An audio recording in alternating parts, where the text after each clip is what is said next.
il est maintenant temps de parler des iPhone 15 et des iPhone 15 Plus.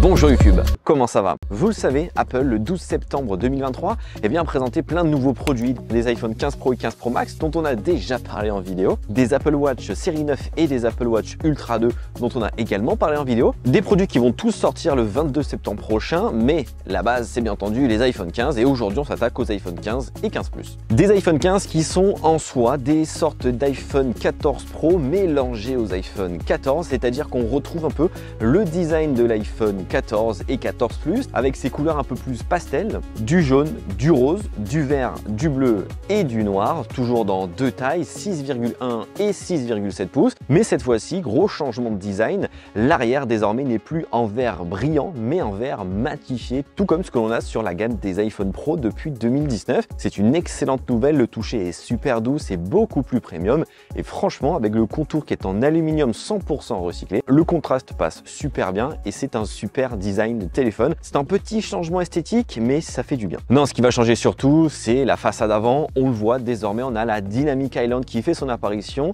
Cette Dynamic Island qui avait été introduite l'année dernière sur les iPhone 14 Pro et 14 Pro Max, et bien désormais elle arrive sur les iPhone 15 et 15 Plus, ce qui n'était pas le cas l'année dernière sur les iPhone 14 et 14 Plus. Cette Dynamic Island, elle prend place au-dessus de l'écran, elle remplace l'encoche. Aujourd'hui, les seuls iPhones qui ont une encoche restent l'iPhone 13 et l'iPhone 14 qui restent aussi en vente chez Apple. Mais donc la Dynamic Island qui permettra d'avoir plein d'interactions, que ce soit sur Uber Eats, le sport, plein d'autres choses et ça c'est très cool. La luminosité augmente aussi, on passe à 1600 nits en normal et jusqu'à 2000 nits en extérieur comme ici, il y a beaucoup de lumière, oui ça c'est agréable. Autre nouveauté, tout simplement la partie caméra. On le sait, les iPhones de la gamme normale restent avec deux capteurs, un grand angle et un ultra grand angle.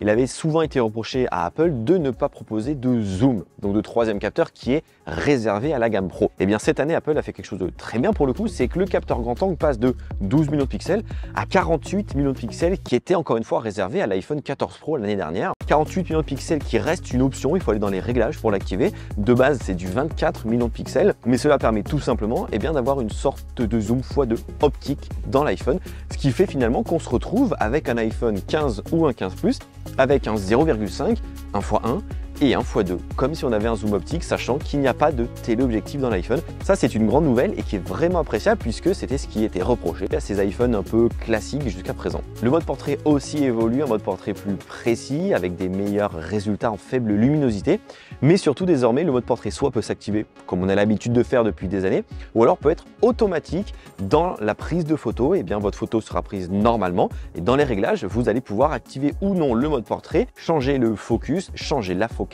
le taux de flou et tout ça dans les réglages de l'appareil photo. Et ça c'est plutôt cool, ça arrive sur les iPhone 15, 15 Plus, mais aussi les 15 Pro et 15 Pro Max. Et enfin le menu aussi est amélioré, à voir ce que ça donnera vraiment au quotidien. J'ai pas pu tester vraiment ici de nuit, mais les iPhones sortent bientôt, on testera ça pour voir si oui ou non il y a une belle amélioration. Côté performance, ça évolue un tout petit peu, on passe à la 16 Bionic, mais qui n'est pas la puce de cette année, c'est la puce de l'année dernière, présente cette fois-ci sur les iPhone 14 Pro et 14 Pro Max, là où l'année dernière les iPhone 14 et 14 Plus avaient la 15 Bionic. Oui, Apple prend toujours une génération d'écart sur les iPhones classiques pour un peu plus différencier les gammes, et du coup les iPhone 15 Pro et 15 Pro Max, eux, ont la 17 Pro, une puce totalement nouvelle, mais ça on en parle dans la vidéo des iPhone 15 Pro et 15 Pro Max. Autre changement, la connectivité. On le sait, les iPhone 15 ont un gros changement, c'est l'abandon du Lightning pour passer sur de l'USB-C, l'USB-C qui est présent sur les Macs, sur les iPads, désormais sur les AirPods et donc maintenant sur les iPhones. Et ça c'est une excellente nouvelle puisque ça va nous permettre à la fois de recharger